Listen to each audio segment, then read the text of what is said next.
ಎಲ್ಲ ವೀಕ್ಷಕ ಬಂಧುಗಳಿಗೆ ನಮಸ್ಕಾರ. ಬದುಕಲ್ಲಿ ಪ್ರತಿಯೊಬ್ಬರಿಗೂ ಬಹಳ ಮುಖ್ಯವಾದಂತಹ 3 ಅಂಶಗಳು ಬೇಕೇ ಬೇಕು. ಮಗು ಹುಟ್ಟಿದಿಂದ ಕೊನೆ ಹಂತವರೆಗೂ ಕೂಡ ಪ್ರತಿಯೊಬ್ಬರು ಒಂದು ಇಷ್ಟಪಡ್ತಕ್ಕಂತಹ, ಅವಶ್ಯಕವಾಗಿ ಬೇಕಾದಂತಹ, ಬಹಳ ಪ್ರಮುಖವಾದಂತಹ, ಅತ್ಯವಶ್ಯಕವಾಗಿ ಎಲ್ಲರಲ್ಲೂ ಬೇಕಾದಂತಹ ಒಂದು 3 ವಸ್ತುಗಳು ಜೀವನದಲ್ಲಿ ಎಲ್ರಿಗೂ ಬೇಕು. ಅದು ಯಾವುದದು? ಎಷ್ಟೋ ಜನಕ್ಕೆ ಇನ್ನೂ ಕನ್ಫ್ಯೂಷನ್ಸ್. ನಾವು ಯಾಕಾಗಿ ಹುಟ್ಟಿದ್ದೀವಿ, ಏತಕ್ಕಾಗಿ ಹುಟ್ಟಿದ್ದೀವಿ, ಏನನ್ನ ಮಾಡಬೇಕು, ಯಾವ ರೀತಿ ಮಾಡಬೇಕು, ಹೇಗೆ ಮುಂದೆ ಹೋಗಬೇಕು, ಹೇಗೆ ಅಂತ್ಯ ಕಾಣಬೇಕು, ಇದ್ರ ಬಗ್ಗೆ ಭಾಳಷ್ಟು ಗೊಂದಲಗಳಿದ್ದಾವೆ. ಈ ಫುಡ್, ಆಹಾರ ಅಂತಕ್ಕಂಥದ್ದು ಪ್ರತಿಯೊಬ್ಬರಿಗೂ ಬೇಕೇ ಬೇಕು. ಬೇರೆ ಎಲ್ಲ ಬದಿಗೊತ್ತಿ ಫುಡ್ಡು ಬಹಳ ಮುಖ್ಯ ಬೇಕಾಗಿರ್ತಕ್ಕಂಥ ಮೊದಲನೇ ಅಂಶ. ಆದರೆ ಎಷ್ಟು ಜನ ಹುಟ್ಟಿದಾಗಿಂದ ಕೊನೆಯವರೆಗೂ ಆ ಫುಡ್ಡನ್ನು ನೀವು ಬಹಳ ಸುಲಭವಾಗಿ ಗಳಿಸ್ಕೊಂಡಿದ್ದೀರಿ ಅಂತಕ್ಕಂಥ ತಗೊಂಡಾಗ ಅದರಲ್ಲಿ ತುಂಬ ಕಡಿಮೆ ಇದ್ದರೆ 30% ಜನ ಈ ಫುಡ್ಗೋಸ್ಕರನೇ ದಿನನಿತ್ಯ ಹಲಿತಾ ಇರ್ತಾರೆ, ದಿನನಿತ್ಯ ಭಿಕ್ಷೆ ಎತ್ತಾ ಇರ್ತಾರೆ, ದಿನನಿತ್ಯ ಯಾಕಾದರೂ ನಾವು ಮನುಷ್ಯರಾಗಿ ಹುಟ್ಟಿದ್ವು ಅಂತಿರ್ತಾರೆ. ಅದು ಕರ್ಮಫಲಗಳು. ಆ ಫುಡ್ಡು ಕೆಲವರಿಗೆ ಧಾರಾಳವಾಗಿ ಚೆಲ್ಲುತ್ತೆ, ಹಂಗೆ ತೊಗೊಂಡೋಗಿ ಬಿಸಾಕ್ತಾರೆ, ತೊಟ್ಟಿಗೆ ತೊಗೊಂಡೋಗಿ. ಕೆಲವರಿಗೆ ಹಾಗೆ, ಕೆಲವರಿಗೆ ಹೀಗೆ. ಆದರೆ ಬಹಳ ಮುಖ್ಯ ಬೇಕಾಗಿರ್ತಕ್ಕಂಥದ್ದು ಮೊದಲನೇದು ಫುಡ್ಡು. ಇದಕ್ಕೋಸ್ಕರ ನಿರಂತರ ಹೋರಾಟ ನಮ್ಮಲ್ಲಿ ಇದ್ದೇ ಇರ್ತದೆ. ಎರಡನೇದು ಫುಡ್ ಆದಮೇಲೆ ದುಡ್ಡು. ಈ ದುಡ್ಡು ಯಾರಿಗೂ ಬೇಡ? ಎಲ್ಲರಿಗೂ ಬೇಕು. ದುಡ್ಡಿದ್ರೆ ಮಾತ್ರ ಫುಡ್ಡು ಅಂತ ಭಾಳ ಜನ ಅನ್ಕೊಂತಾರೆ. ಆದರೆ ದುಡ್ಡು ಇಲ್ಲದೆ ಫುಡ್ಡನ್ನ ಹೋರಾಟ ಮಾಡ್ತಿರ್ತಾರೆ ಎಷ್ಟೋ ಜನ. ಆದರೆ ಫುಡ್ ಸಿಕ್ಕಾದ್ಮೇಲೆ ದುಡ್ಡು ಬೇಕು ಅಂತಕ್ಕಂಥದ್ದು ಯಾಕೆ ಅಂತಂದರೆ, ಅದು ನಾನೇನು ಹೇಳೋವಂಥ ಅವಶ್ಯಕತೆ ಇಲ್ಲ. ಈ ದುಡ್ಡಿಗಾಗಿ ಕೂಡ ಭಾಳ ಜನ ಹೋರಾಟ ಮಾಡ್ತಾರೆ. ಕೆಲವರಿಗೆ ಧಾರಾಳವಾಗಿ ಸಿಗುತ್ತೆ, ಕೆಲವರು ಭಾಳ ಹೋರಾಟ ಮಾಡಬೇಕಾಗತ್ತೆ, ಕೆಲವರು ಏನೇನೋ ಮಾಡ್ತಾರೆ ಬಿಡಿ ಆ ದುಡ್ಡಿಗೋಸ್ಕರ. ಮಾಡಬಾರ್ದು ಕೆಲಸಗಳನ್ನೆಲ್ಲ ಮಾಡಿ ಸಂಪಾದನೆ ಮಾಡ್ತಾರೆ. ಆದರೆ ಅಷ್ಟು ಅಮೂಲ್ಯವಾಗಿ, ಅಷ್ಟು ಅತ್ಯವಶ್ಯಕ ಬೇಕಾಗಿರ್ತಕ್ಕಂತಂದರೆ ಖಂಡಿತ ಅಲ್ಲ. ಮನುಷ್ಯನಿಗೆ ಎಷ್ಟು ಬೇಕೋ ಅಷ್ಟು ಬೇಕಾಗಿರ್ತದೆ. ಆದರೆ ಮನುಷ್ಯನಿಗಿರ್ತಕ್ಕಂಥ ದುರಾಸೆ, ವಂಚನೆ, ಅಪರಾಧ, ಆ ಮನಸ್ಥಿತಿಗಳು ಆ ಮನುಷ್ಯನ ಆ ಮಟ್ಟ ತೊಗೊಂಡು ಹೋಗುತ್ತಂದರೆ ಕೆಲವರು ದುಡ್ಡಿಗಾಗಿ ಹೋರಾಟವನ್ನು ಮಾಡ್ತಿರ್ತಾರೆ, ಬೇರೇನೋ ಮಾಡ್ತಿರ್ತಾರೆ. ಇದು ಎರಡನೇದಾಯಿತು. ಮೂರನೇದು ಯಾವುದಪ್ಪ ಅಂದರೆ ಬೆಡ್ಡು. ನೋಡಿ, ಫುಡ್ಡು ದುಡ್ಡು ಸಿಕ್ಕಿದ ಮೇಲೆ ಮೂರನೇದು ಬೇಕಾಗಿರೋದು ಬೆಡ್ಡು. ಯಾಕೆ ಅಂದರೆ ನೆಮ್ಮದಿಯ ಜೀವನ ಬೇಕು, ಮಲ್ಕೊಂಡ್ರೆ ಆರಾಮ ನಿದ್ದೆ ಬರಬೇಕು. ಎಷ್ಟು ಜನ ಪಡ್ಕೊಂಬಂದಿದ್ರು ಹೇಳಿ ನೋಡೋಣ. ಇಲ್ಲ, ನಮ್ದು ಬರೀ ಫುಡ್ಗಾಗಿ ಹೋರಾಟ, ಕೆಲವು ಬರೀ ದುಡ್ಡಿಗಾಗಿ ಹೋರಾಟ, ನಮಗೆ ಎಲ್ಲಿ ಬೆಡ್ಡು, ನೆಮ್ಮದಿನೇ ಇಲ್ಲ, ನಮ್ಮ ಜೀವನದಲ್ಲಿ ಒಳ್ಳೆ ನಿದ್ದೆನೇ ಇಲ್ಲ, ಸುಖ ನಿದ್ದೆನೇ ಅಂತ ಹೇಳ್ತಕ್ಕಂಥ ಎಷ್ಟೋ ಜನ ನಮ್ಮಲ್ಲಿದ್ದಾರೆ. ಅಂದರೆ ಈ ಎರಡೂ ಇರ್ತಕ್ಕಂಥವ್ರು ಈ ಪ್ರಾಬ್ಲಮ್ಗಳನ್ನ ಫೇಸ್ ಮಾಡ್ತಿರ್ತಾರೆ. ಯಾಕಾಗಿ ಇವೆಲ್ಲ? ಯಾತಕ್ಕೋಸ್ಕರ ಇವೆಲ್ಲ ಅನುಭವಿಸೋದಕ್ಕೆ ಈ ಕರ್ಮಫಲಗಳ ಕಾರಣಗಳಾಗಿರ್ತವೆ. ಅಂದರೆ ಖಂಡಿತವಾಗಿ ಆ ಕರ್ಮಫಲಗಳು ಅಂತಕ್ಕಂಥದ್ದು ಕೆಲಸ ಮಾಡ್ತಿರ್ತದೆ. ಇದನ್ನೇ ನಾವು ಆಗಾಗ ಜನ್ಮದೋಷ ಅಂತಿರ್ತೀವಿ. ಯಾಕಂದರೆ ಮನುಷ್ಯನಿಗಿರ್ತಕ್ಕಂಥದ್ದು 4 ಹಂತಗಳು: ಹುಟ್ಟು, ಬಾಲ್ಯ, ಯೌವನ, ಮಧ್ಯಮ, ಮುಪ್ಪು. ಈ ಲೆಕ್ಕಾಚಾರಗಳಲ್ಲಿ ನಮಗೆ ಈ ಫುಡ್ಡು, ದುಡ್ಡು, ಬೆಡ್ಡು ಅಂತಕ್ಕಂಥದ್ದು ನಮಗೆ ಎಷ್ಟು ಅತ್ಯವಶ್ಯಕ ಬೇಕಾಗಿದೆ ಅಂತಂದಾಗ ಕೆಲವರಿಗೆ ಧಾರಾಳವಾಗಿ ಸಿಗುತ್ತೆ, ಕೆಲವರಿಗೆ ಸಿಗೋದೇ ಇಲ್ಲ. ಕೆಲವರಿಗೆ ಎಲ್ಲವೂ ಇದ್ರೂ ಕೂಡ ಸುಖ ನಿದ್ರೆ ಅಂತೂ ಇಲ್ಲವೇ ಇಲ್ಲ. ಅದರಿಂದ ಈ 3 ಬಹಳ ಮುಖ್ಯ ಮನುಷ್ಯನಿಗೆ ಬೇಕಾಗಿದ್ದ ಸಂದರ್ಭದಲ್ಲಿ ನಮ್ಮ ಕರ್ಮಫಲಗಳು ಏನೇ ಇರಲಿ, ನಮ್ಮ ಗ್ರಹಚಾರಗಳು ಏನೇ ಇರಲಿ, ನಮ್ಮ ದುರದೃಷ್ಟಗಳು ಏನೇ ಇರಲಿ, ಇವು 3 ಕೂಡ ಬಹಳ ಮುಖ್ಯವಾಗಿ ನಮಗೆ ಬೇಕು ಅಂತಂದಾಗ ಇದೇ ವಾರದಲ್ಲಿ ಬರ್ತಕ್ಕಂತಹ ಶುಕ್ರವಾರ ಬಹಳ ಅದ್ಭುತವಾಗಿರ್ತಕ್ಕಂಥ ಶುಕ್ರವಾರ. ಯಾಕಂದರೆ ತಾಯಿ ವರಮಹಾಲಕ್ಷ್ಮಿಯನ್ನು ನಾವು ಬಹಳ ಭಯ ಭಕ್ತಿಯಿಂದ ಪೂಜೆ ಮಾಡ್ತಕ್ಕಂತಹ ಒಂದು ಅವಿಸ್ಮರಣೀಯ ದಿನ. ಯಾಕಂದರೆ ಪ್ರತಿ ವರ್ಷ ಈ ಶ್ರಾವಣ ಮಾಸದಲ್ಲಿ ನಾವು ಆರಾಧನೆ ಮಾಡ್ತೀವಿ, ಆರಾಧನೆ ಮಾಡಲೇಬೇಕು ಕೂಡ. ಯಾಕಂದರೆ ಮಹಾಕಾಳಿ, ಮಹಾಸರಸ್ವತಿ, ಮಹಾಲಕ್ಷ್ಮಿ ಅಂತಕ್ಕಂತಹ 3 ತ್ರಿಶಕ್ತಿಗಳು ಜಗತ್ತಿನಲ್ಲಿ ಎಲ್ರಿಗೂ ಬೇಕಾದಂತಹ ಒಂದು ಬಹಳ ಮುಖ್ಯವಾದ ವಿಚಾರಗಳು. ಇದನ್ನು ಯಾರು ಆರಾಧನೆ ಮಾಡ್ತೀರಿ, ಯಾರು ಶರಣಾಗತಿ ಆಗ್ತೀರಿ, ಯಾರು ಅವಲಂಬನೆ ಮಾಡ್ಕೊಂಡಿದ್ದೀರಿ, ಅವರಿಗೆ ಯಾವತ್ತೂ ಯಾವುದೇ ರೀತಿಯಾಗಿರ್ತಕ್ಕಂತಹ ಈ ಜನ್ಮದೋಷಗಳ ಒಂದು ಕರ್ಮ ಫಲಗಳಾಗಿರ್ಬೋದು, ಅಥವಾ ದುರದೃಷ್ಟ ಆಗಿರ್ಬೋದು, ಅಥವಾ ಯಾವುದೇ ರೀತಿಯಾದ ಗಂಡಾಂತರಗಳಾಗಿರ್ಬೋದು, ಅಥವಾ ಜೀವನದಲ್ಲಿ ಬರ್ತಕ್ಕಂಥ ಯಾವುದೇ ಸಮಸ್ಯೆಗಳಾಗಿರ್ಬೋದು, ಖಂಡಿತ ಅವ್ರನ್ನ ಮುಟ್ಟೋದೇ ಇಲ್ಲ. ಯಾಕಂದರೆ ಆ ತ್ರಿಶಕ್ತಿ ಸ್ವರೂಪವಾಗಿರ್ತಕ್ಕಂತಹ ಮಹಾಮಾತೆಯರು ಜೀವನದಲ್ಲಿ ಇರ್ತಕ್ಕಂತಹ ಎಲ್ಲ ತೊಡಗಳನ್ನು ನಿವಾರಣೆ ಮಾಡಿ ಅವರಿಗೆ, ಆ ವ್ಯಕ್ತಿಗೆ ಶಕ್ತಿಯನ್ನು ಕೊಟ್ಟು ಕಾಪಾಡ್ತಾಳೆ ಅಂತಂದರೆ ಅದರಲ್ಲಿ ಭಾಳ ಮುಖ್ಯ ಬರ್ತಕ್ಕಂಥದ್ದು ಆರ್ಥಿಕ ಸ್ಥಿತಿಗತಿಗಳು ಅಭಿವೃದ್ಧಿ ಆಗಬೇಕು, ಸಮೃದ್ಧಿ ಸಂಪತ್ತು ಬರಬೇಕು ಅಂತಂದಾಗ ನಾವು ಮಾಡಬೇಕಾದ್ರೆ ಬಹಳ ಮುಖ್ಯವಾದಂಥ ಆಚರಣೆ ಅಂತಂದರೆ ಪ್ರತಿ ವರ್ಷ ಬರ್ತಕ್ಕಂತಹ ಈ ವರಮಹಾಲಕ್ಷ್ಮಿ. ಜೀವನದಲ್ಲಿ ಬಹಳ ಪ್ರಮುಖವಾದ 3 ಅಂಶಗಳು ಯಾವುದು? ಫುಡ್ಡು, ದುಡ್ಡು, ಬೆಡ್ಡು. ಈ 3 ಜೀವನದಲ್ಲಿ ಕೊರತೆ ಆಗದ ರೀತಿ ನಾವು ಪಡ್ಕೋಬೇಕು ಅಂತಂದಾಗ ಪ್ರತಿ ಒಬ್ಬರು ಕೂಡ ಇದೇ ಶುಕ್ರವಾರ ಬರ್ತಕ್ಕಂತಹ ವರಮಹಾಲಕ್ಷ್ಮಿ ಹಬ್ಬದ ದಿವಸ ಈ ತಂತ್ರವನ್ನು ನೀವೆಲ್ಲ ಮಾಡಬೇಕಾಗ್ತದೆ. ಯಾಕಂದರೆ ಬರೀ ಅಮ್ಮನಿಗೆ ಅಲಂಕಾರ ಮಾಡಿ, ಇರೋ ಬರೋ ದುಡ್ಡು ಕಾಸಲ್ಲಿ ಅಲಂಕಾರ ಮಾಡಿ, ಇರೋ ಬರೋ ಒಡವೆಲ್ಲ ಹಾಕಿ ನಾವು ಎಲ್ರಿಗೂ ಪ್ರದರ್ಶನ ಮಾಡ್ತಕ್ಕಂಥದ್ದು ಹಬ್ಬ ಆಗೋದಿಲ್ಲ. ಆ ತಾಯಿ ಮಹಾಲಕ್ಷ್ಮಿಗೆ ಭಕ್ತಿ ಶ್ರದ್ಧೆಗಳಿಂದ ನಾವು ಆಚರಣೆ ಮಾಡ್ತಕ್ಕಂತಹ ನಿಯಮಗಳಿಂದ ಆ ತಾಯಿ ಸಂತುಷ್ಟವಾಗಿ ನಮಗೆ ವರವನ್ನು ಕೊಡಬೇಕು. ಆದರೆ ವರವನ್ನು ಕೊಡಬೇಕು ಅಂದಾಗ ಯಾವ ತಾಯಿ ನೇರವಾಗಿ ವರ ಕೊಡೋದಿಲ್ಲ. ಈಗಾಗಲೇ ಕೊಟ್ಟುಬಿಟ್ಟಿದ್ದಾಳೆ. ಯಾವುದ್ರ ಮುಖಾಂತರ? ನಮ್ಮ ಇಂದಿನ ಪರಂಪರೆಯಿಂದ ಬಂದಿರತಕ್ಕಂತಹ ಆಚರಣೆ ಮಾಡ್ತಕ್ಕಂತಹ ಹಲವಾರು ತಂತ್ರ ಪ್ರಯೋಗಗಳ ಮುಖಾಂತರ ಆ ದೇವಿ ಕೊಟ್ಬಿಟ್ಟಿದ್ದಾಳೆ. ಬಟ್ ಅದರ ಅರಿವು ನಮಗೆಲ್ಲ. ತಾಯಿನೇ ಬಂದು ಕೊಡಲಿ ಅಂತ ನಾವು ಕಾಯ್ತಿರ್ತೀವಿ. ಖಂಡಿತ ಅದು ಸಾಧ್ಯ ಇಲ್ಲ. ತಾಯಿ ಹಲವಾರು ರೂಪದಲ್ಲಿ ನಮಗೆ ಸಂಪತ್ತು ಸಮೃದ್ಧಿಯನ್ನು ಕೊಟ್ಟಿದ್ದಾಳೆ. ಅದರಲ್ಲಿ ಬಹಳ ವಿಶೇಷವಾಗಿರತಕ್ಕಂಥದ್ದು ನಾವು ನಮ್ಮ ದೇಶದಲ್ಲಿ ಬಳಕೆ ಆಗ್ತಕ್ಕಂತಹ ಬಹಳ ಪ್ರಮುಖವಾದಂತಹ ಹಣ, ನೋಟು ಅಂತ ಹೇಳ್ತೀವಿ. ಈಗಾಗಲೇ ನೋಟಿನ ಬಗ್ಗೆ ಹಲವಾರು ನಿಮಗೆ ಪರಿಚಯ ಮಾಡಿಕೊಟ್ಟಿದ್ದೀನಿ.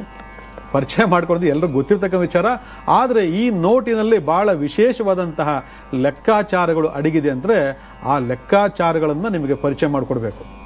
369 ಅಂತಕ್ಕಂಥ ಒಂದು ನಂಬರ್. ಅಂದರೆ ನಾವು ಇಲ್ಲಿ ಬರ್ತಕ್ಕಂತಹ ಈ ಒಂದು ಸಂಖ್ಯೆನಲ್ಲಿ ಲಾಸ್ಟಲ್ಲಿ 369 ಸಂಖ್ಯೆಯ ನೋಟ್ ಸಿಗಬೇಕು. ಅದು ಯಾವುದೇ ವ್ಯಾಲ್ಯೂ ಆಗಿರಲಿ, 10 ರೂಪಾಯಿಂದ ಹಿಡಿದು 20 ರೂಪಾಯಿ, 30 ರೂಪಾಯಿ, 40 ರೂಪಾಯಿ, ಯಾವುದೇ ನೋಟ್ ಆಗಿರಲಿ, 100 ರೂಪಾಯಿ, 50 ರೂಪಾಯಿ, 1000 ರೂಪಾಯಿ, ಯಾವುದೇ ಆಗಿರಲಿ, 2000 ರೂಪಾಯಿ, ಯಾವುದೇ ಆಗಿರಲಿ, ಆ ನೋಟಿನ ಮೇಲೆ ನಿಮಗೆ ಆ ಒಂದು ಲಾಸ್ಟ್ ಕೊನೆಯ ಸಂಖ್ಯೆ ಬಂದು 369 ನೋಟಿನ ಸಂಖ್ಯೆಯ ನೋಟ್ ನಿಮ್ಗೆ ಸಿಗಬೇಕು.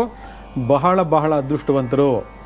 ನೋಡಿ, ಈ ನೋಟ್ ಸಿಗಬೇಕು. ಭಾಳ ಜನ ನಮ್ಮ ಕಾರ್ಯಕ್ರಮವನ್ನು ಹಿಂದಿನ ಸಂಚಿಕೆಯಲ್ಲಿ ನೋಡಿದ ಮೇಲೆ ಕಲೆಕ್ಟ್ ಮಾಡಿಕೊಂಡು ಅವರು ಒಂದು ಫೋಟೋ ಫ್ರೇಮನ್ನು ಮಾಡಿಕೊಂಡು ಅಲ್ಲಿ 3 ನೋಟು, ಇನ್ನೊಂದು ನೋಟ್ ಯಾವುದು ಅಂತಂದರೆ 555 ಅಂತಕ್ಕಂಥ ಸಂಖ್ಯೆಯ ಒಂದು ನೋಟು. ಅದು ಇನ್ನೊಂದು ನೋಟ್ ಯಾವುದಪ್ಪ ಅಂದರೆ 768 ಈ ನಂಬರ್. ಈ 3 ನಂಬರ್ನ ಒಂದು ನೋಟ್ಗಳನ್ನು ಕಲೆಕ್ಟ್ ಮಾಡಿಕೊಂಡು ಅದನ್ನು ಫ್ರೇಮ್ ಮಾಡಿಕೊಂಡು ನಾರ್ತ್ ಈಸ್ಟ್ ಕಲೆಕ್ಟ್ ಪೂಜೆ ಮಾಡ್ತಿದ್ದಾರೆ. ಭಾಳ ಅದ್ಭುತವಾದ ಫಲಿತ ಸಿಗ್ತಿದೆ. ಇದೇ 3 ನೋಟ್ಗಳಲ್ಲಿ ಇವತ್ತು ಇನ್ನೊಂದು ಅದ್ಭುತವಾಗಿರ್ತಕ್ಕಂತಹ ಒಂದು ನಿಖರವಾದಂತಹ ಸ್ಪಷ್ಟವಾದಂತಹ ಒಂದು ತಂತ್ರ ಪ್ರಯೋಗ ಹೇಳ್ಕೊಡ್ತೀನಿ. ಅದು ಏನು ಅಂತ ತಿಳ್ಕೊಳ್ಳಿ. ಎಲ್ಲ ಪೆನ್ನು ಪೇಪರ್ ತಗೊಂಡು ಬರ್ಕೊಳ್ಳಿ. ಇಲ್ಲಿ ನಮಗೆ ಈ 3 ನೋಟರ ಒಂದು ವಿಶೇಷತೆಗಳನ್ನ ಹೇಳಬೇಕು. ಯಾರ ಬಳಿ 369 ನೋಟು ನಿಮಗೆ ಸಿಗುತ್ತೆ, ಅದರಲ್ಲಿ ಇವತ್ತು ಈ ತಂತ್ರ ಪ್ರಯೋಗ ಮಾಡೋದಕ್ಕೆ ಹೊಸ ನೋಟ್ ಆದರೆ ಬಹಳ ಒಳ್ಳೆಯದು. ಯಾಕಂದರೆ ನೋಟ್ ಅಂತ ತಕ್ಷಣ ಒಬ್ಬರಿಂದೊಬ್ಬರಿಗೆ ಎಷ್ಟೋ ಲಕ್ಷಾಂತರ ಜನಗಳಲ್ಲಿ ಅದು ಎಕ್ಸ್ಚೇಂಜ್ ಆಗಿ ಬಂದಿರ್ತದೆ. ಆ ನೋಟಿನ ಮೇಲೆ ಹಲವಾರು ವ್ಯಕ್ತಿಗಳ ಒಂದು ನಕಾರಾತ್ಮಕ ಶಕ್ತಿಯ ಪ್ರಭಾವಗಳಿರ್ತದೆ. ಇದನ್ನು ಅರ್ಥ ಮಾಡ್ಕೊಳ್ಳಿ. ಫಸ್ಟ್, ನೋಟ್ ಅಂದರೆ ಎಲ್ಲ ನೋಟ್ ಅಲ್ಲ. ನೋಟ್ ಅಂದರೆ ಎಷ್ಟೋ ಜನ ಸಂಪಾದನೆ ಮಾಡ್ತಾರೆ. ಯಾವ ರೀತಿಯಲ್ಲಿ ಸಂಪಾದನೆ ಮಾಡ್ತಾರೆ? ಯಾವುದಾದ್ರೂ ರೂಪದಲ್ಲಿ ಸಂಪಾದನೆ ಮಾಡ್ತಾರೆ. ಆಗ ಆಯಾ ರೂಪದಲ್ಲಿರ್ತಕ್ಕಂತಹ ನೋಟುಗಳ ಮೇಲೆ ಆಯಾ ಕರ್ಮದ ಪ್ರಭಾವಗಳಿರ್ತದೆ ಅಂತಂದರೆ ಎಷ್ಟೋ ಜನಕ್ಕೆ ಇದು ಗೊತ್ತಿರೋದಿಲ್ಲ. ಅದರಿಂದ ನೋಟ್ಗಳನ್ನು ನಾವು ಯಾವಾಗಲೂ ಶುದ್ಧ ಮಾಡಬೇಕು. ಶುದ್ಧ ಮಾಡ್ತಕ್ಕಂಥ ಪ್ರಕ್ರಿಯೆ ಕೂಡ ಇವತ್ತು ಹೇಳ್ಕೊಡ್ತೀನಿ. ಆದರೆ ಈ ಒಂದು ತಂತ್ರ ಪ್ರಯೋಗಕ್ಕೆ ಹೊಸ ನೋಟ್ ಆದರೆ ಭಾಳ ಒಳ್ಳೆಯದು. ನೀವು ಈ 369 ನೋಟು ಯಾರಿಗಾದರೂ ಸಿಕ್ಕಿದ್ರೆ ಭಾಳ ವಿಶೇಷವಾಗಿ ಆ ನೋಟು ಯಾರ ಬಳಿ ಇರ್ತದೆ, ಗುರುವಿನ ಬಲ, ಸಂಪತ್ತು ಸಮೃದ್ಧಿಯ ಬಲ ಮತ್ತು ಆತ್ಮವಿಶ್ವಾಸ, ಧೈರ್ಯದ ಬಲ, ಈ 3 ವಿಶೇಷತೆಗಳು ಈ 369 ಅಂತಕ್ಕಂಥ ಕಾಂಬಿನೇಷನ್ನಲ್ಲಿ ನಿಮ್ಗೆ ಸಿಗ್ತದೆ. ಅದನ್ನು ಯಾವ ರೀತಿ ಬಳಕೆ ಮಾಡ್ಕೊಳ್ಳೋದ್ರ ಬಗ್ಗೆ ನಾನು ನಿಮ್ಗೆ ಹೇಳ್ಕೊಡ್ತೀನಿ. ಇದಾದಮೇಲೆ 555 ಅಂದರೆ 555 ಅಂತಕ್ಕಂಥ ಕೊನೆಯ ಸಂಖ್ಯೆಗಳು. ಇದು ಅದ್ಭುತವಾದಂತಹ ಭಾಳ ವಿಚಾರವಾಗಿರ್ತಕ್ಕಂತಹ ಬುಧ ಆದಿತ್ಯ ಯೋಗ ಇರತಕ್ಕಂತಹ ಸಂಖ್ಯೆಗಳು. ಯಾಕಂದರೆ 5 ಅಂತಕ್ಕಂಥದ್ದು ಬುಧ. ಆ 555 ಮತ್ತೆ ಟೋಟಲ್ ಮಾಡಿದಾಗ ಬರ್ತಕ್ಕಂಥದ್ದು 6ನೇ ಸಂಖ್ಯೆ. ಅಲ್ಲಿಗೆ ಆ 6ನೇ ಸಂಖ್ಯೆ ಅಂತಕ್ಕಂಥದ್ದು 15 ರೂಪದ ಸಂಖ್ಯೆ. ಅಲ್ಲಿಗೆ 1 ಮತ್ತು 5 ಅಲ್ಲಿ ಸೂರ್ಯ ಮತ್ತು ಬುಧ ಬಂದ. ಸೂರ್ಯ ಬುಧ ಎಲ್ಲಿ ಸೇರ್ತಾನೆ ಅಲ್ಲಿ ಬುಧಾದಿತ್ಯ ಯೋಗ ಅಂತೇಳಿ. ಅದರ ಅರ್ಥ ಏನು ಅಂತಂದರೆ ನೇಮ್, ಫೇಮ್, ಹೆಸರು, ಕೀರ್ತಿ, ಸಂಪತ್ತು, ಸಮೃದ್ಧಿ ಅಂತೇಳಿ. ಅದರಿಂದ ಇವೆಲ್ಲ ಮಾಡ್ಕೊಂಡಾದ್ಮೇಲೆ ನೀವೇನು ಮಾಡಬೇಕು, ಭಾಳ ವಿಶೇಷವಾಗಿ ಆ ನೋಟನ್ನು ತಗೊಂಡ್ಮೇಲೆ ಇದಕ್ಕೆ ಕೆಲವೊಂದು ವಿಚಾರಗಳನ್ನು ಅಳವಡಿಸ್ಬೇಕು. ಯಾವುದಪ್ಪ ಅಂತಂದರೆ ನಿಮಗೆ ಲವಂಗ ಎಣ್ಣೆ ಅಂತ ಸಿಗುತ್ತೆ. ಆ ಲವಂಗ ಎಣ್ಣೆಯನ್ನು ತೊಗೊಂಡು ಬಂದು ಏನು ಮಾಡಬೇಕು, ಅದ್ರ ಜೊತೆಗೆ ಪಚ್ಚ ಕರ್ಪೂರ ಮಿಕ್ಸ್ ಮಾಡಬೇಕು. ಅತ್ತರು, ಜುವಾದು ಮತ್ತು ಇವೆಲ್ಲ ಆಯಿಲ್ಗಳು ಸಿಗುತ್ತೆ. ಯಾವುದು? ಅತ್ತರು, ಜುವಾದು ಮತ್ತು ಪಚ್ಚ ಕರ್ಪೂರದ ಆಯಿಲ್ ಸಿಗುತ್ತೆ. ಅದ್ರ ಜೊತೆಗೆ ಈ ಲವಂಗದ 4 ಮಿಕ್ಸ್ ಮಾಡಿಕೊಂಡು ಈ ನೋಟಿನ ತುದಿ ಭಾಗ ಹಚ್ಚಬೇಕು. ಹಿಂಗೆ ಅದು ತಗೋಬೇಕು, ನೋಟಿನ ತುದಿ ಭಾಗ ಹಚ್ಚಬೇಕು. ಇವೆಲ್ಲ ಹಚ್ಚಬೇಕು. ಹಚ್ಚಾದ್ಮೇಲೆ ಇದಕ್ಕೆ ಒಂಚೂರು ಅರಶಿನವನ್ನು ಹಚ್ಚಬೇಕು. ಅರಶಿನ ಹಚ್ಮೇಲೆ ಗಂಧ ಹಚ್ಚಬೇಕು. ಗಂಧ ಎಲ್ಲ ಹಚ್ಚಾದ್ಮೇಲೆ ಇದನ್ನು ಆ ಮಹಾಲಕ್ಷ್ಮಿಯ ಮುಂದೆಗಡೆ ಇಟ್ಟು ಈ ರೀತಿ ನೀವು ಆ 3 ನೋಟುಗಳಿಗೆ ಈ ಲವಂಗ ಮತ್ತು ಹತ್ತರು ಮತ್ತು ಪಚ್ಚಕರ್ಪೂರ ಮತ್ತು ಜವಾದು ಇದೆಲ್ಲವನ್ನು ಸೇರಿಸಿ ಇಟ್ಟಂತಹ ಈ ನೋಟನ್ನ ಆ ಭಗವತಿ ಮುಂದೆ ಇಟ್ಟು ಬಹಳ ಭಕ್ತಿ ಶ್ರದ್ಧೆಯಿಂದ ನೀವು ಪ್ರಾರ್ಥನೆಯನ್ನು ಮಾಡಬೇಕು. ನಿಮಗೆ ಏನು ಕಷ್ಟಗಳಿದೆ, ಏನು ದುಃಖಗಳಿದೆ, ಏನು ಸಮಸ್ಯೆಗಳಿದೆ, ಅದೆಲ್ಲವೂ ನಿಂತಿರೋದು ಆರ್ಥಿಕ ಸ್ಥಿತಿಗಳ ಮೇಲೆ. ಆರ್ಥಿಕ ಸ್ಥಿತಿಗತಿಗಳು ಸಮತೋಲನವಾಗಿದ್ದಾಗ ನಮಗೆ ಹಂಗೆ ಅನ್ಸೋದಿಲ್ಲ. ಕಷ್ಟ ಇದೆ, ತೊಂದರೆ ಇದೆ, ದುಃಖ ಇದೆ ಅನ್ಸಲ್ಲ. ಏನೇ ಇದ್ರೂ ಕೂಡ ನಿವಾರಣೆ ಮಾಡ್ಕೋಬಹುದು. ಕೆಲವೊಂದು ದುಡ್ಡನ್ನು ಹೊರತುಪಡಿಸಿ ಇರ್ತಕ್ಕಂಥ ಹಲವಾರು ಸಮಸ್ಯೆಗಳು ನಮ್ಮಲ್ಲಿ ಇರ್ತವೆ. ದುಡ್ಡು ಕೊಟ್ಟರು ಆ ಸಮಸ್ಯೆ ಬಗೆಹರಿಯೋದಿಲ್ಲ, ಅದು ಬೇರೆ ವಿಚಾರ. ಬಟ್ ನಾವಿಲ್ಲಿ ಹೇಳ್ತಾ ಇರೋದು ದುಡ್ಡಿನ ಸಮಸ್ಯೆ, ಹಣದ ಸಮಸ್ಯೆ, ಹಣಕಾಸಿನ ಸಮಸ್ಯೆ, ಆರ್ಥಿಕ ಸಮಸ್ಯೆ. ಇದನ್ನ ನೀವೇನು ಮಾಡಬೇಕು, ಎಲ್ಲ ಮಾಡಿ ಮತ್ತೆ ನೀವು ಪೂಜೆಯನ್ನು ಮಾಡಿಕೊಂಡು ಇದನ್ನ ನಿಮ್ಮ ಕ್ಯಾಶ್ ಬಾಕ್ಸ್ ಏನಿದೆ ಆ ಕ್ಯಾಶ್ ಬಾಕ್ಸಲ್ಲಿ ಇದನ್ನು ಸೇರಿಸ್ಬೇಕು. ಸೇರಿಸಿ ದಿನನಿತ್ಯ ಊದು ಬತ್ತಿ ಹಚ್ತಾ ಇದ್ರೆ, ಕಡ್ಡಿ ಹಚ್ತಾ ಇದ್ರೆ, ಅದರ ಧೂಪ ದೀಪವನ್ನು ಹಚ್ತಾ ಇದ್ರೆ ನಿಮಗೆ ಎಂತಹ ಒಂದು ಧನ ಆಕರ್ಷಣೆ ಆಗ್ತದೆ ಅಂತಂದರೆ ನೀವೆಲ್ಲ ಕರೆ ಮಾಡಿ ನಮಗೆ ಹೇಳಬೇಕು. ಎಸ್, ಸೂಪರ್ ಆಗಿದೆ ಈ ತಂತ್ರ. ಯಾಕಂದರೆ ಲಕ್ಷಾಂತರ ಜನ, ಸಾವಿರಾರು ಜನ ಇದನ್ನು ಪ್ರಯೋಗವನ್ನು ಮಾಡಿ ಉಪಯೋಗವನ್ನು ಪಡ್ಕೊಂಡಿದ್ದಾರೆ. ಅಲ್ಲಿ ನಮಗೆ ಗೊತ್ತಿಲ್ಲದೇ ನಾವು ಪಡ್ಕೊಳ್ತಕ್ಕಂತಹ ಈ ಲೆಕ್ಕಾಚಾರಗಳು ಭಾಳ ವಿಶೇಷತೆಯನ್ನು ಹೊಂದಿದೆ ಅಂತಂದರೆ ಯಾಕೆ ಮಾಡಬಾರ್ದು? ನೋಡಿ, ಯಾವಾಗಲೂ ಕೂಡ ಒಂದು ಲೆಕ್ಕಾಚಾರಗಳು ನಮಗೆ ಭಾಳ ಅದ್ಭುತವಾದಂಥ ಯೋಗ ಫಲವನ್ನು ತಂದುಕೊಡ್ತೇವೆ ಅಂತಂದರೆ ನಮಗೆ ಗೊತ್ತೇ ಇಲ್ಲದೆ ನಾವು ಹಲವಾರು ಸಮಸ್ಯೆಗಳನ್ನು ಎದುರಿಸ್ತಾ ಇರ್ತೀವಿ. ಅದರಲ್ಲಿ ಇಂತಹ ಒಂದು ವಿಶೇಷವಾಗಿರ್ತಕ್ಕಂಥ ದಿನಗಳಲ್ಲಿ ನಾವು ಮಾಡ್ತಕ್ಕಂತಹ ಈ ತಂತ್ರ ಫಲಗಳು ಅದ್ಭುತವಾದಂತಹ ಒಂದು ಶಕ್ತಿಯ ನಮಗೆ ಕೊಡೋ ಜೊತೆಗೆ, ನಾನು ಆಗಲೇ ಹೇಳ್ದಂಗೆ ಈ ಫುಡ್ಡು, ದುಡ್ಡು, ಬೆಡ್ಡು ಅನ್ನೋದಕ್ಕೆ ಯಾವುದೇ ಕೊರತೆಯನ್ನು ಯಾರಿಗೂ ಕೊಡೋದಿಲ್ಲ.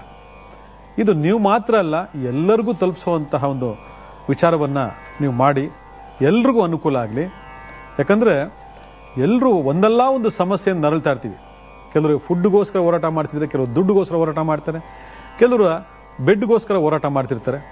ಈ ಕರೋನಾ ಕಾಲದಲ್ಲಿ ಬೆಡ್ಡೇ ಸಿಗದೆ ಎಷ್ಟು ಜನ ಏನೇನು ಪ್ರಾಣ ತ್ಯಾಗ ಮಾಡಿದ್ರಂತಕ್ಕಂಥದ್ದು ನಿಮ್ಗೆ ಗೊತ್ತಿದೆ. ಯಾಕಂದರೆ ಆ ಬೆಡ್ಡು ಅಂತಕ್ಕಂಥದ್ದು ಕೂಡ ನಿಮ್ಗೆ ಸಿಗಬೇಕು ಅಂದಾಗ ಯಾವುದಾದ್ರು ಒಂದು ಪೂರ್ವಜನ್ಮ ಪುಣ್ಯ ಇದ್ದರೆ ಮಾತ್ರನೇ ಸಾಧ್ಯ ಅಂತಕ್ಕಂಥದ್ದು ಈ ಕರೋನಾ ಕಾಲದಲ್ಲಿ ಎಲ್ಲರಿಗೂ ಗೊತ್ತಾಗೋಗಿದೆ. ಅದರಿಂದ ಈ ಫುಡ್ಡು, ದುಡ್ಡು, ಬೆಡ್ಡು ಅಂತಕ್ಕಂಥದ್ದು ಎಲ್ರಿಗೂ ಸಮಭಾಗವಾಗಿ ಸಿಗಬೇಕು ಅಂತಂದಾಗ ನಾವು ನಮ್ಮ ಹಿಂದಿನ ತಲೆಮಾರಲ್ಲಿ ಹಾಕಿರ್ತಕ್ಕಂತಹ ಈ ಒಂದು ತಂತ್ರವಿದ್ಯೆಗಳನ್ನು ನಾವು ಅನುಸರಣೆ ಮಾಡ್ಕೋಬೇಕು. ಅದರಲ್ಲಿ ಭಾಳ ವಿಶೇಷವಾಗಿ ಇನ್ನೊಂದು ಏನಪ್ಪ ಅಂತಂದರೆ, ನೀವು ಹಲವಾರು ಗಿಡಮೂಲಿಕೆಗಳ ಬಗ್ಗೆ ನೀವು ಕೇಳಿದ್ದೀರಿ. ಗಿಡಮೂಲಿಕೆಗಳು ಪ್ರಕೃತಿದತ್ತವಾಗಿ ಬಂದಿರತಕ್ಕಂತಹ ಗಿಡಮೂಲಿಕೆಗಳು. ಅವುಗಳಲ್ಲಿ ಅದ್ಭುತವಾದಂಥ ವಿಶೇಷ ಶಕ್ತಿಗಳನ್ನು ಬಹಳ ಜನ ಕೇಳಿರ್ತೀರಿ. ಈಗಿನ ಜನ್ರೇಷನ್ ಅಂತೂ ಅದ್ರ ಬಗ್ಗೆ ಗೊತ್ತೇ ಇಲ್ಲ ಬಿಡಿ. ಅದೆಲ್ಲ ಆಯುರ್ವೇದ ಬಿಡಿ, ಅವೆಲ್ಲ ಆಯುರ್ವೇದ ಲೇಟು, ಅವೆಲ್ಲ ಪ್ರಯೋಜನ ಇಲ್ಲ ಅಂತಾರೆ. ಆದರೆ ಪ್ರಪಂಚದಲ್ಲಿ ವಿಜ್ಞಾನ ಸಾಬೀತುಪಡಿಸತಕ್ಕಂಥ ಎಷ್ಟೋ ಒಂದು ಕಾಯಿಲೆಗಳಿಗೆ ರಾಮಬಾಣ ಅಂತಂದರೆ ಆಯುರ್ವೇದ. ಅದು ನಮ್ಮ ಪ್ರಕೃತಿ ಕೊಟ್ಟಿರ್ತಕ್ಕಂಥ ಸಸ್ಯ ರಾಶಿಯಿಂದ ಇವತ್ತು ಬರ್ತಾ ದುರ್ಲಭ ಆಗ್ತಿದೆ ಅಂತಂದರೆ ಇದು ಬಹಳ ಶೋಚನೀಯ ಸಂಗತಿ. ಎಷ್ಟೋ ಜನ ಅದ್ಭುತವಾಗಿರ್ತಕ್ಕಂಥ ಪಂಡಿತರು ವಿಜ್ಞಾನ ಸೋತು ಕೈ ಚೆಲ್ಲಿದಂತಹ ಪ್ರಕರಣಗಳನ್ನು ತಗೊಂಡು ಇವತ್ತು ಗೆಲುವನ್ನು ಸಾಧಿಸಿದೆ ಅಂತಂದರೆ ಪ್ರಕೃತಿ ಕೊಟ್ಟಿರ್ತಕ್ಕಂತಹ ವರದಾನ ಎಂಥ ಅದ್ಭುತ ಅಂತಂದರೆ ಅದನ್ನು ಅನುಭವಿಸಿ ನೋಡಿದಾಗ ಮಾತ್ರ ಅದು ಅರ್ಥ ಆಗ್ತಕ್ಕಂಥದ್ದು, ಅಥವಾ ಅದರ ಬಗ್ಗೆ ಒಂದು ಸಂಶೋಧನೆ ಮಾಡಿದಾಗ ಮಾತ್ರ ಅದು ಗೊತ್ತಾಗ್ತಕ್ಕಂಥದ್ದು. ಸುಮ್ಮನೆ ನಾವೇನೋ ಬಾಯಿ ಬಿಟ್ಟು ಅದು ಸರಿ ಇಲ್ಲ, ಇದು ಸರಿ ಇಲ್ಲ, ನಮ್ಮ ವಿಜ್ಞಾನನೇ ಸರಿ ಅಂತಂದ್ಬಿಟ್ರೆ ಏನು ಪ್ರಯೋಜನ ಇಲ್ಲ. ನಮ್ಮ ವಿಜ್ಞಾನ ಇನ್ನೂ ಕರೋನಾಗೆ ಔಷಧಿ ಕಂಡುಹಿಡಿದಿಲ್ಲ. ಎಲ್ಲರಿಗೂ ವ್ಯಾಕ್ಸಿನ್ ಕೊಟ್ಟು ಸೇಫ್ ಆಗಿರಿ ಅಂತ ಹೇಳ್ತಾರೆ ಹೊರತು ಇನ್ನೂ ಏನೂ ಕಂಡುಹಿಡಿಯಕ್ಕೆ ಸಾಧ್ಯನೂ ಇಲ್ಲ. ಯಾಕಂದರೆ ವಿಧಿಯನ್ನು ಮೀರಿಸಿ ಬರ್ತಕ್ಕಂತಹ ಒಂದು ವಿಜ್ಞಾನ ನಮ್ಮಲ್ಲಿ ನೋಡ್ಲಿಕ್ಕೆ ಸಾಧ್ಯ ಏನಿಲ್ಲ. ವಿಧಿನೇ, ವಿಜ್ಞಾನ. ಆದರೆ ಜ್ಞಾನ ಅಂತಕ್ಕಂಥದ್ದಿದೆಯಲ್ವಾ, ಅದರಲ್ಲಿ ಜ್ಯೋತಿಷ್ಯ ಜ್ಞಾನ ಇದೆಯಲ್ಲ, ಆ ಜ್ಯೋತಿಷ್ಯ ಜ್ಞಾನ ಕೊಡ್ತಕ್ಕಂತಹ ಲೆಕ್ಕಾಚಾರಗಳು ಯಾವಾಗಲೂ ಬಹಳ ನಿಖರವಾದಂಥ ಫಲಿತಾಂಶವನ್ನು ಕೊಡ್ತದೆ. ಅದನ್ನು ಪ್ರತಿಯೊಬ್ಬರು ಅಳವಡಿಸ್ಕೋಬೇಕು ಅನ್ನೋದಕ್ಕೋಸ್ಕರನೇ ಗ್ರಹ ಲೆಕ್ಕಾಚಾರ ಮಾಡಿ ಅಂತೇಳಿ ಭಾಳಷ್ಟು ಕಾರ್ಯಕ್ರಮ ನಾವು ಹೇಳ್ತಾ ಇರ್ತೀವಿ. ಇವತ್ತು ನಾವು ಹೇಳ್ಕೊಡ್ತಕ್ಕಂಥ ಈ ತಂತ್ರ ಪ್ರಯೋಗ ಇದೆಯಲ್ಲ, ಭಾಳ ಅದ್ಭುತ ತಂತ್ರ ಪ್ರಯೋಗ. ವರಮಹಾಲಕ್ಷ್ಮಿ ಯಾರು ಸಂಪತ್ತು ಸಮೃದ್ಧಿಗೆ ಶ್ರೇಷ್ಠವಾದಂತಹ ಒಂದು ಪೂಜೆ. ಅದು ಒಂದು ಶುಕ್ರವಾರ ಮಾತ್ರ ಮೀಸಲಲ್ಲ, ಪ್ರತಿ ಶುಕ್ರವಾರ ಪ್ರತಿ ದಿನ ಕೂಡ ನಿಮಗೆ ಕಾರ್ಯತಡೆ, ಆರೋಗ್ಯ ಭಾಗ್ಯ, ಸಂಪತ್ತು ಮತ್ತು ಉದ್ಯೋಗ, ವ್ಯವಹಾರ ಮತ್ತು ಹಣಕಾಸಿನ ಸಮೃದ್ಧಿ, ಶುಭ ಕಾರ್ಯಗಳು ಮನೇಲಾಗಬೇಕು. ಇವೆಲ್ಲ ಆಗಬೇಕು ಅಂತಂದಾಗ ಭಾಳ ವಿಶೇಷವಾದಂಥ ಕೆಲವು ಗಿಡಮೂಲಿಕೆಗಳನ್ನು ನೀವು ಅಳವಡಿಸ್ಕೊಳ್ಬೇಕು. ಯಾವ ರೀತಿ ಅಳವಡಿಸ್ಕೋಬೇಕು ಅದನ್ನು ನಿಮ್ಗೆ ತೋರಿಸ್ತೀನಿ. ಈಗ ಭಾಳ ವಿಶೇಷವಾಗಿರ್ತಕ್ಕಂಥದ್ದು ನೀವೆಲ್ಲ ಕೇಳಿರ್ತೀರ. ಮೊದಲನೇದಾಗಿ ಮಯೂರ ಶಿಕೆ ಅಂತೇಳಿ. ಈ ಮಯೂರಶಿಕೆ ಅಂತಕ್ಕಂತಹ ಒಂದು ಅದ್ಭುತವಾದ ಶ್ರೇಷ್ಠ ಗಿಡ ನಿಮಗೆ ಎಲ್ಲ ಕಡೆ ಸಿಗೋದಿಲ್ಲ. ದುರ್ಲಭವಾದಂಥ ಪ್ರದೇಶಗಳಲ್ಲಿ, ಬಹಳ ನೀಟಾಗಿರ್ತಕ್ಕಂಥ ಪ್ರದೇಶಗಳಲ್ಲಿ ಸಿಗ್ತದೆ. ಎಂತಹ ಅಂದರೆ ಈ ದೇವಸ್ಥಾನ ಮತ್ತು ಕೋಟೆ ಕೊತ್ತಲುಗಳು, ಜನಸಂದಣಿ ಇಲ್ದಿರ್ತಕ್ಕಂಥ ಜಾಗಗಳಲ್ಲಿ, ಪವಿತ್ರವಾದ ಜಾಗಗಳಲ್ಲಿ ಇದು ಬೆಳೆಯುತ್ತೆ. ಅಂಥ ಸರ್ವಶ್ರೇಷ್ಠವಾಗಿರ್ತಕ್ಕಂತಹ ಮಯೂರಶಿಕೆ ಅಂದರೆ ಈ ನವಿಲಿನ ಗರಿ ಹೇಗಿರುತ್ತೋ ಅದ ರೀತಿ ಇದು ಇದರ ಎಲೆಗಳಿರ್ತದೆ. ಭಾಳ ಜನ ನೋಡಿರ್ತೀರಿ, ಕೇಳಿರ್ತೀರಿ. ಆದರೆ ಇದನ್ನು ಅಳವಡಿಸ್ಕೊಳ್ಬೇಕು ಅಂದಾಗ ಯಾವ ರೀತಿ ಅಳವಡಿಸ್ಕೋಬೇಕು ಅನ್ನೋದ್ರ ಬಗ್ಗೆ ನಿಮಗೆ ಮಾಹಿತಿ ಇರೋದಿಲ್ಲ. ಅದರಿಂದ ಭಾಳ ಜನ ಎಡುತ್ತಾ ಇರ್ತೀರಿ. ಆದರೆ ಈ ಮಯೂರಶಿಕೆ ಅಂತಕ್ಕಂಥದ್ದು, ಮಯೂರ ಅಂತಂದ್ರೆ ನವಿಲು ಅಂತ ಹೇಳ್ತೀವಿ. ಆ ನವಿಲಿನ ಒಂದು ಗರಿ ಹೇಗಿರ್ತದೋ ಅದೇ ರೀತಿ ಇರ್ತದೆ. ಈಗ ಇದು ಒಣಗೋಗಿದೆ. ಇದು ಒಣಗೋಗಿದ್ರೂ ಕೂಡ ಇದರ ಅದ್ಭುತವಾಗಿರ್ತಕ್ಕಂತಹ ಶಕ್ತಿ ಯಾವ ರೀತಿ ಅಂದರೆ, ಈ ಒಣಗೋಗಿರೋದನ್ನ ನೀರದೊಳಗಡೆ ಹಾಕಿದ್ರೂ ಸಾಕು, ಇದು ಹಾಗೆ ಹರಳು ಬಿಡ್ತೈತೆ. ಅಂಥ ಶ್ರೇಷ್ಠವಾದಂಥ ಒಂದು ಗಿಡ ಬಳ್ಳಿ ಇದು. ಆದರೆ ಇಂಥ ಒಂದು ಗಿಡವಾದ ಶ್ರೇಷ್ಠತೆ, ಇದರ ಒಂದು ಪ್ರಾಮುಖ್ಯತೆ ಮತ್ತು ಇದರ ಉಪಯೋಗ ಎಷ್ಟು ಜನಕ್ಕೆ ಗೊತ್ತಿಲ್ಲ. ಇದು ಒಂದು. ಅದಾದ ಮೇಲೆ ಭಾಳ ವಿಶೇಷವಾಗಿ ತಾಮ್ರಶಿಕೆ ಅಂತ ಕರಿತೀವಿ. ಅಂದರೆ ತಾಮ್ರದ ಒಂದು ಕಡ್ಡಿ ಹೇಗಿರುತ್ತೆ, ತಾಮ್ರದ ಒಂದು ವೈರ್ ಹೇಳ್ತೀವಲ್ಲ, ಎಲೆಕ್ಟ್ರಿಕ್ ವೈರಲ್ಲಿ ತಾಮ್ರ ಅಂತ ಕೇಳ್ತೀವಲ್ಲ, ಆ ರೀತಿ ಒಂದು ತಾಮ್ರ ಶಿಕೆ ಅಂತಕ್ಕಂಥ ಕೂಡ ಸೇಮ್ ನೋಡೋಕೆ ನಿಮಗೆ ತಾಮ್ರದ ಇರ್ತಿದೆ. ಇದು ಕೂಡ ಭಾಳ ಅಪೂರ್ವವಾಗಿರ್ತಕ್ಕಂಥ ಸಸ್ಯರಾಶಿ. ಈ ಸಸ್ಯರಾಶಿ ಕೂಡ ಭಾಳಷ್ಟು ಔಷಧೀಯ ಗುಣಗಳನ್ನು ಹೊಂದಿರೋ ಜೊತೆಗೆ ಇದು ನಮಗೆ ತಾಂತ್ರಿಕವಾಗಿ ಬಹಳ ಮುಖ್ಯವಾದ ಕೆಲಸಗಳಿಗೆ ಇದು ಕಂಡು ಬರ್ತದೆ. ನಮ್ಮಲ್ಲಿ ಭಾಳಷ್ಟು ಅತ್ಯುನ್ನತವಾಗಿರ್ತಕ್ಕಂಥ ಸಂಪತ್ತು ಸಸ್ಯರಾಶಿ ಇದೆ, ನಮಗೆ ಎಷ್ಟನ್ನು ಗೊತ್ತಿಲ್ಲ. ಈ ತಾಮ್ರಶಿಕೆ ಅಂತಕ್ಕಂಥ ಕೂಡ ಈ ತಂತ್ರ ಬಳಕೆಗೆ ಭಾಳ ಶ್ರೇಷ್ಠವಾಗಿ ಕೆಲಸ ಮಾಡ್ತದೆ. ಇದು ಒಂದು. ಅದಾದಮೇಲೆ ಇನ್ನೊಂದು ಬಹಳ ಮುಖ್ಯವಾಗಿರ್ತಕ್ಕಂಥದ್ದು ಏನಪ್ಪ ಅಂತಂದರೆ, ನಿಮಗೆ ಈ ಗರುಡ ಕಾಯಿ ಅಂತ ಹೇಳ್ತೀವಿ. ಗರುಡ ಕಾಯಿ ಅಂತಕ್ಕಂಥ ನೀವೆಲ್ಲ ನೋಡ್ತಾ ಇದ್ದೀರಿ. ಭಾಳ ವಿಶೇಷವಾಗಿ ನಿಮ್ಗೆ ಕಾಣ್ತದೆ. ಗರುಡನ ಮೂತಿ ಹೇಗಿರ್ತದೆ, ಗರುಡನ ಕೊಕ್ಕು ಹೇಗಿರ್ತದೆ, ಅದೇ ರೀತಿ ಇರತಕ್ಕಂಥ ಒಂದು ಕಾಯಿ ಇದು. ಇದು ಕೂಡ ನಮ್ಮ ಕಾಡಲ್ಲಿ ಸಿಗ್ತಕ್ಕಂಥ ಅಪಾರವಾದಂತಹ ಬಹಳ ಶಕ್ತಿಯುತವಾಗಿರ್ತಕ್ಕಂಥ ಸಸ್ಯ ಸಂಪತ್ತಿನ ಒಂದು ಭಾಗ. ಇಲ್ಲಿ ಈ ಗರುಡಕಾಯಿ ಅಂತಕ್ಕಂಥದ್ದು ವಿಶೇಷವಾಗಿ ಗರುಡನ ಆಕಾರದಲ್ಲೇ ಇರೋದ್ರಿಂದ ಇದಕ್ಕೆ ಗರುಡಕಾಯಿ ಅಂತೇಳಿ ಒಂದು ಹೆಸರು ಬಂದಿದೆ. ಈ ಗರುಡಕಾಯಿ ಜೊತೆಗೆ ಭಾಳ ವಿಶೇಷವಾಗಿ ಈ ಮೂರೂ ವಸ್ತುಗಳು ಜೊತೆಗೆ ಇನ್ನೊಂದು ಅದ್ಭುತವಾಗಿರ್ತಕ್ಕಂಥ ವಸ್ತು. ಇವೆಲ್ಲ ಪರಿಚಯ ಯಾಕೆ ಮಾಡ್ತಿದ್ದೆ ಅಂದರೆ, ಇದೆಲ್ಲವನ್ನ ಸಮ್ಮಿಲನ ಮಾಡಿ ನಾವು ಒಂದು ಲೆಕ್ಕಾಚಾರದ ಬಂದಾಗ ಅಲ್ಲೊಂದು ತಾಂತ್ರಿಕವಾದ ಶಕ್ತಿ ಉತ್ಪಾದನೆ ಆಗುತ್ತೆ. ಆ ತಾಂತ್ರಿಕ ಶಕ್ತಿಯ ಉತ್ಪಾದನೆಯಿಂದ ನಮಗೆ ಮನುಷ್ಯನಿಗೆ ಬೇಕಾದಂತಹ ಫುಡ್ಡು, ದುಡ್ಡು, ಬೆಡ್ಡು ಎಲ್ರಿಗೂ ಸಿಗ್ತಕ್ಕಂಥ ಒಂದು ಶಕ್ತಿ ಈ ಒಂದು ತಂತ್ರ ಪ್ರಯೋಗ ತಂದುಕೊಡುತ್ತೆ ಅಂತಂದರೆ, ಇದು ಮೊದಲದಾಗಿ ನಾವು ಪರಿಚಯ ಮಾಡ್ಕೋಬೇಕು. ಇದು ಮಯೂರಶಿಖಿ ಮತ್ತು ತಾಮ್ರಶಿಖಿ ಮತ್ತು ಗರುಡಕಾಯಿ ಇದೆಲ್ಲ ಮಾಡೋ ಜೊತೆಗೆ ಇನ್ನೊಂದು ಭಾಳ ವಿಶೇಷವಾಗಿರ್ತಕ್ಕಂಥದ್ದು ಎಲ್ಲರೂ ಕೇಳಿರ್ತೀರ ನೀವು, ಲಕ್ಷ್ಮೀ ಕವಡೆ ಅಂತೇಳಿ. ಲಕ್ಷ್ಮೀ ಕವಡೆ ಭಾಳ ಜನ ಎಲ್ಲರೂ ಕೇಳಿರ್ತೀರ, ಭಾಳ ಜನ ಉಪಯೋಗ ಮಾಡ್ಕೊಂಡಿರ್ತೀರಿ. ಆದರೂ ಕೂಡ ಎಷ್ಟೋ ಜನಕ್ಕೆ ಇದು ಉಪಯೋಗ ಗೊತ್ತಿಲ್ಲ. ಕವಡೆನಾ ಬಿಡು ಗೊತ್ತು ಅಲ್ಲ, ಇದು ಶಾಸ್ತ್ರಗಳಿಗೆ ಉಪಯೋಗ ಮಾಡ್ತಾರಲ್ಲ ಆ ಕವಡೆ ಅನ್ಕೊಂತೀರಿ. ಕವಡೆಗಳಲ್ಲಿ ಹಲವಾರು ವಿಧಗಳಿದ್ದಾವೆ. ಆ ಕವಡೆಗಳನ್ನು ನಾವು ಆಯ್ಕೆ ಮಾಡ್ಕೋಬೇಕು ಅಂದಾಗ ಇದರಲ್ಲಿ ಭಾಳ ವಿಶೇಷವಾಗಿ ಮೇಲ್ಗಡೆ ಭಾಗ ಅರಿಶಿಣದ ಬಣ್ಣದಲ್ಲಿರ್ತದೆ. ಮೇಲ್ಗಡೆ ಟಾಪ್ ಬಣ್ಣ ಏನಿದೆ ಅರಿಶಿಣ ಬಣ್ಣ ಇರ್ತದೆ, ಕೆಳಗಡೆ ವೈಟ್ ಬಣ್ಣ ಇರ್ತದೆ. ಹಳದಿ ಮಿಶ್ರಿತ ಬಿಳಿ ಬಣ್ಣದ ಈ ತಾಂತ್ರಿಕ ಕವಡೆಗಳು ಭಾಳ ವಿಶೇಷವಾದಂಥ ಲಕ್ಷ್ಮೀ ಕವಡೆಗಳಾಗ್ತದೆ. ಈ ಲಕ್ಷ್ಮೀ ಕವಡೆಗಳು ಪ್ರತಿಯೊಂದು ಮನೆಯಲ್ಲೂ ಕೂಡ ಇರಬೇಕು. ಯಾಕಂದರೆ ಧನ ಆಕರ್ಷಣೆ, ಜನ ಆಕರ್ಷಣೆ ಅಂತಕ್ಕಂಥದ್ದು ಎಲ್ರಿಗೂ ಬೇಕಾಗಿರ್ತಕ್ಕಂಥದ್ದು. ಆದರೆ ನಮಗೆ ಇದರ ಒಂದು ಪ್ರಾಮುಖ್ಯತೆ ಗೊತ್ತಿಲ್ಲದೆ ಇರೋದ್ರಿಂದ, ಇದರ ಒಂದು ಶಕ್ತಿ ಗೊತ್ತಿಲ್ಲದ್ರಿಂದ ನಮಗೆ ಇದ್ರ ಬಗ್ಗೆ ಅರಿವಿಲ್ಲದೆ ನಾವು ಎಷ್ಟೋ ಅವಕಾಶಗಳಿಂದ ನಾವು ವಂಚಿತರಾಗ್ತಾ ಇದ್ದೀವಿ. ಅದರಿಂದ ಈ 4 ವಸ್ತುಗಳನ್ನು ಸೇರಿಸಿ ಮಾಡತಕ್ಕಂಥ ಒಂದು ತಂತ್ರ ಪ್ರಯೋಗ ಇದೆಯಲ್ಲ, ನೀವೆಲ್ಲ ವೆಯ್ಟ್ ಮಾಡಬೇಕು. ಅದ್ಭುತ ತಂತ್ರ ಪ್ರಯೋಗ, ಎಲ್ಲರೂ ಕಲ್ತ್ಕೊಳ್ಳಿ, ಎಲ್ಲರೂ ಬಳಸ್ಕೊಳ್ಳಿ. ಇನ್ನೇನು ಬಂತು ಹಬ್ಬ, ಆ ಹಬ್ಬ ದಿನ ಮಾಡ್ತಕ್ಕಂಥ ವಿಶೇಷವಾಗಿರೋ ತಂತ್ರ ತುಂಬ ಅದ್ಭುತವಾಗಿರ್ತಕ್ಕಂಥ ಫುಡ್ಡು, ದುಡ್ಡು, ಬೆಡ್ಡನ್ನು ಕೊಡ್ತದೆ. ಫುಡ್ಡು, ದುಡ್ಡು, ಬೆಡ್ಡು ಬಹಳ ಮುಖ್ಯವಾಗಿ ಇದು ಸಂಪಾದನೆ ಆಗಬೇಕು. ಇದು ಬಹಳ ಆರೋಗ್ಯಕರವಾದಂಥ ಮಾರ್ಗದಲ್ಲಾಗಬೇಕು. ಸ್ವಾರ್ಥಿಗಳಿಂದ ಮಾಡಬಾರ್ದು, ಯಾರನ್ನೋ ಹಾಳು ಮಾಡಿ ನಾವು ಸಂಪಾದನೆ ಮಾಡಬಾರ್ದು. ಧರ್ಮ ಮಾರ್ಗದಲ್ಲಿ, ನ್ಯಾಯ ಮಾರ್ಗದಲ್ಲಿ, ನೀತಿ ಮಾರ್ಗದಲ್ಲಿ ಭಗವಂತ ಮೆಚ್ಚೋ ರೀತಿ ನಾವು ಯಾವತ್ತು ನಡ್ಕೊಳ್ತೀವಿ ಅವತ್ತು ಯಾರಿಗೂ ಇದರ ಹೋರಾಟ ಅವಶ್ಯಕತೆ ಇರೋದಿಲ್ಲ. ಯಾಕಂದರೆ ನಾನಾಗಲೇ 3-4 ಗಿಡಮೂಲಿಕೆಗಳ ಪರಿಚಯ ಮಾಡಿಕೊಟ್ಟೆ. ಈಗ ಈ ಗಿಡಮೂಲಿಕೆಗಳನ್ನು ಯಾವ ರೀತಿ ಉಪಯೋಗ ಮಾಡಬೇಕು ಅನ್ನೋದ್ರ ಬಗ್ಗೆ ಹೇಳ್ಕೊಡ್ತೀನಿ.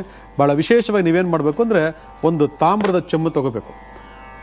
ತಾಮ್ರದ ಚೊಂಬು ಅಥವಾ ಕಂಚಿನ ಚೊಂಬು ಅಥವಾ ಬೆಳ್ಳಿಯ ಚೊಂಬು ದುಡ್ಡಿರೋರು ತಗೋಬೇಕು. ತಗೊಂಡು ಇಷ್ಟು ದೊಡ್ಡದೇನು ಅವಶ್ಯಕತೆ ಇಲ್ಲ, ಇದಕ್ಕಿಂತ ಸ್ವಲ್ಪ ಸ್ಮಾಲ್ ಇದ್ರೆ ಒಳ್ಳೆಯದು.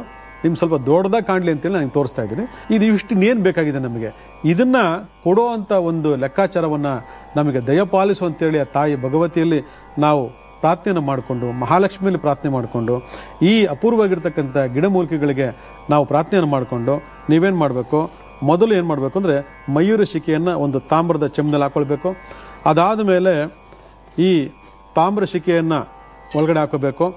ಅದಾದ ಮೇಲೆ ಗರುಡ ಮೂಗು, ಗರುಡ ಕಾಯಿ ಅಂತಕ್ಕಂತಹ ಒಂದು ಲೆಕ್ಕಾಚಾರ ಏನಿದೆ, ಈ ಗರುಡ ಕಾಯಿಯನ್ನು ತೊಗೊಂಡು ನೀವೇನು ಮಾಡಬೇಕು, ಈ ತಾಮ್ರ ಚೆಂಬದಲ್ಲಿ ಹಾಕಬೇಕು. ಇದೆಲ್ಲ ಹಾಕಿದಾದ ಮೇಲೆ ನಾನು ಆಗಲೇ ಹೇಳಿದಂತೆ ಲಕ್ಷ್ಮೀ ಕವಡೆ, ಲಕ್ಷ್ಮೀ ಕವಡೆ ಇದರಲ್ಲಿ ತುಂಬ ಡೂಪ್ಲಿಕೇಟ್ಸ್ ಬರ್ತದೆ, ಬಹಳ ಕೇರ್ಫುಲ್ಲಾಗಿ ನೋಡಿ ತೊಗೊಳ್ಬೇಕು. ಯಾಕಂದರೆ ಪ್ರಪಂಚದಲ್ಲಿ ಯಾವುದು ಶಕ್ತಿಯುತವಾಗಿದೆ, ಯಾವುದು ಬೇಡಿಕೆ ಇದೆ, ಅದನ್ನು ಡೂಪ್ಲಿಕೇಟ್ ಮಾಡೋದು ಹಲವಾರು ಜನಗಳ ಕಾಯಕವಾಗಿರ್ತದೆ. ಅದನ್ನು ನಾವು ಮೋಸ ಹೋಗೋದು ಬೇಡ. ಈ ಲಕ್ಷ್ಮೀ ಕವಡೆಯನ್ನು ಕೂಡ ಈ ತಾಮ್ರ ಚೆಂಬಲ್ಲಿ ಹಾಕೋಬೇಕು. ಹಾಕಿ ಇದಕ್ಕೇನು ಮಾಡಬೇಕು ಅಂತಂದರೆ ಈ ಅತ್ತರು, ಲವಂಗ, ಏಲಕ್ಕಿ ಮತ್ತು ಪಚ್ಚಕರ್ಪೂರ ಇದನ್ನೆಲ್ಲವನ್ನು ಇದಕ್ಕೆ ಸ್ವಲ್ಪ ಹಾಕಿ ಇದಕ್ಕೇನು ಮಾಡಬೇಕು ಅಂದರೆ ನೀವು ಬಹಳ ಭಯ ಭಕ್ತಿಯಿಂದ ನೀವು ಲಕ್ಷ್ಮೀ ಸ್ತೋತ್ರವನ್ನು ಪಾರಾಯಣ ಮಾಡಬೇಕು. ಅದು ಶ್ರೀಂ ಅಂತಕ್ಕಂತಹ ಲಕ್ಷ್ಮೀ ಬೀಜಾಕ್ಷರ ಆಗಿರ್ಬೋದು, ಕನಕದಾರ ಸ್ತೋತ್ರ ಆಗಿರ್ಬೋದು, ಲಕ್ಷ್ಮೀ ಅಷ್ಟೋತ್ತರ ಆಗಿರ್ಬೋದು. ನಿಮಗೆ ಲಕ್ಷ್ಮೀ ಸಂಬಂಧಪಟ್ಟಂಥ ಯಾವ ಹಾಡು ಇಷ್ಟ ಆಗಿದೆ, ಯಾವ ಸಾಹಿತ್ಯ ಇಷ್ಟ ಆಗಿದೆ, ಯಾವ ಒಂದು ಸ್ತೋತ್ರ ಇಷ್ಟ ಆಗಿದೆ, ಯಾವ ಮಂತ್ರ ಇಷ್ಟವಾಗಿದೆ, ನಿಮಗೆ ಯಾವುದು ಇಷ್ಟವಾಗಿದೆ ಅದನ್ನು ಇಲ್ಲಿ ಹೇಳಿ ಇದಕ್ಕೆ ಭಯಭಕ್ತಿಯಿಂದ ನೀವು ಪೂಜೆ ಮಾಡಬೇಕು. ಆಗ ಈ 4 ವಸ್ತುಗಳ ಒಂದು ಸಮ್ಮಿಳಿಂದ ಅಭೂತಪೂರ್ವವಾಗಿರ್ತಕ್ಕಂಥ ಒಂದು ಶಕ್ತಿ ಉತ್ಪನ್ನ ಆಗುತ್ತೆ. ಇಂತಹ ಒಂದು ತಾಮ್ರದ ಚೆಂಬಿಗೆ ನೀವೇನು ಮಾಡಬೇಕು, ಭಾಳ ವಿಶೇಷವಾಗಿ ಒಂದು ನಿಂಬೆಹಣ್ಣು ತಗೊಳ್ಳಿ. ಆಗಲೇ ಹೇಳಿದೆ ಸರ್ವಕಾರ್ಯ ಜಯ. ಸರ್ವಕಾರ್ಯ ಜಯ ಅಂದರೆ ಹಲವಾರು ಎಡತೋಡುಗಳಿರ್ತದೆ. ಈಗ ಮನೆಗೆ ನಾವು ಈ ಒಂದು ತಂತ್ರವನ್ನು ಪ್ರಯೋಗ ಮಾಡಿಕೊಂಡು ಸಂಪತ್ತು ಸಮೃದ್ಧಿಯನ್ನು ಸಂಪಾದನೆ ಮಾಡ್ಕೊಳ್ತೀವಿ.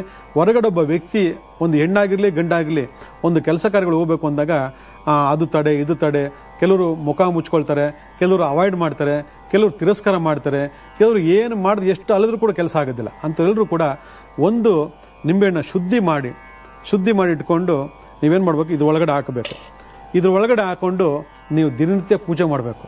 ದಿನನಿತ್ಯ ಪೂಜೆಯನ್ನು ಮಾಡಿಕೊಂಡು ಅದನ್ನು ಹಾಗೆ ಅದ್ರಲ್ಲಿ ಬಿಡಿ. ಯಾವಾಗ ನಿಮ್ಮ ಸ್ಥಾನದೆಲ್ಲ ಮುಗಿಸ್ಕೊಂಡು ನೀವು ಹೊರಗಡೆ ಹೋಗ್ತೀರಿ, ಆವಾಗ ಈ ಒಂದು ನಿಂಬೆಹಣ್ಣು ತೊಗೊಂಡು ಏನು ಮಾಡಬೇಕು, ಇದ್ರ ಒಳಗಡೆ ಹಾಕಿರ್ತಕ್ಕಂಥ ನಿಂಬೆಹಣ್ಣು ತೊಗೊಂಡು ಏನು ಮಾಡಬೇಕು, ಈ ಒಂದು ಜೇಬಲ್ಲಿ ಇಟ್ಕೊಂಡು ಹೋಗ್ಬೇಕು. ಹಿಂಗೆ ಬಹಳ ಜನ ರಾಜಕಾರಣಿಗಳು ಈ ಕೆಲಸ ಮಾಡ್ತಾರೆ, ನಿಮಗೆ ಗೊತ್ತಿಲ್ಲ, ಕೋಟಿ ಸಂಪಾದನೆ ಮಾಡ್ತಾರೆ. ಅದು ಯಾಕೆ ಅಂದರೆ ಅವ್ರಿಗಿರ್ತಕ್ಕಂಥ ಒಂದು ಆಕರ್ಷಣೆ, ಧನ ಆಕರ್ಷಣೆ, ಜನ ಆಕರ್ಷಣೆ, ಕಾರ್ಯ ತಡೆ ಇಲ್ಲದೆ ನಿರ್ವಿಘ್ನ ಮಾಡ್ಕೊಳ್ತಾರೆ. ಕಾರಣ ಏನಂದರೆ ಇಂತಹ ತಂತ್ರವನ್ನೇ ಅವರು ಮಾಡ್ತಾರೆ. ಬಹಳ ಫೇಮಸ್ ಆಗಿರ್ತಕ್ಕಂಥ ಕರ್ನಾಟಕ ರಾಜಕಾರಣಿ, ಎಲ್ರಿಗೂ ಫೇಮಸ್ ಅವರು. ಅವ್ರ ಜೇಬ್ನಲ್ಲಿ ಯಾವಾಗಲೂ ನಿಂಬೆಹಣ್ಣು ಇದ್ದೇ ಇರ್ತದೆ. ಇದನ್ನು ನೀವು ಯಾಕೆ ಮಾಡಬಾರ್ದು? ನಾವು ಪರಿಚಯ ಮಾಡಿಕೊಡ್ತಿದ್ವಿ. ಪ್ರತಿಯೊಬ್ಬ ಸಾಮಾನ್ಯ ಮನುಷ್ಯನ ಹಿಡಿದು ಎಲ್ಲರೂ ಕೂಡ ಮಾಡಬೇಕು. ಕೋಟಿ ಸಂಪಾದನೆ ಮಾಡೋರೆ ಈ ತಂತ್ರ ಪ್ರಯೋಗ ಮಾಡಿ ಉಪಯೋಗ ಮಾಡ್ತಾರೆ. ನೀವು ಯಾಕೆ ಮಾಡಬಾರ್ದು? ಅದಕ್ಕೋಸ್ಕರ 1 ವಾರಗಳ ಕಾಲ ಮುಂಚೆ ನಾವು ನಿಮಗೆ ಈ ತಂತ್ರ ಪ್ರಯೋಗ ಕೊಡ್ತೀವಿ. ಇದನ್ನು ಇಟ್ಕೊಂಡು ಹೋಗಿ ಮತ್ತೆ ಇದನ್ನು ಬಳಕೆ ಮಾಡ್ಕೋಬೇಕು ಅಂದಾಗ ಹೊಸ ನಿಂಬೆಹಣ್ಣು ಇದ್ರೊಳಗೆ ಹಾಕೊಳ್ಳಿ. ಹೋಗಿ ಒಂದು ನಿಂಬೆಹಣ್ಣು ಯಾವಾಗ ಒಳಗಡೆ ಇರಲಿ, ಅರ್ಜೆಂಟ್ ಕೆಲಸ ಇತ್ತಾ ತೊಗೊಳ್ಳಿ, ಜೋಬಲ್ಲಿ ಇಟ್ಕೊಳ್ಳಿ, ಹೋಗ್ತಾ ಇರಿ.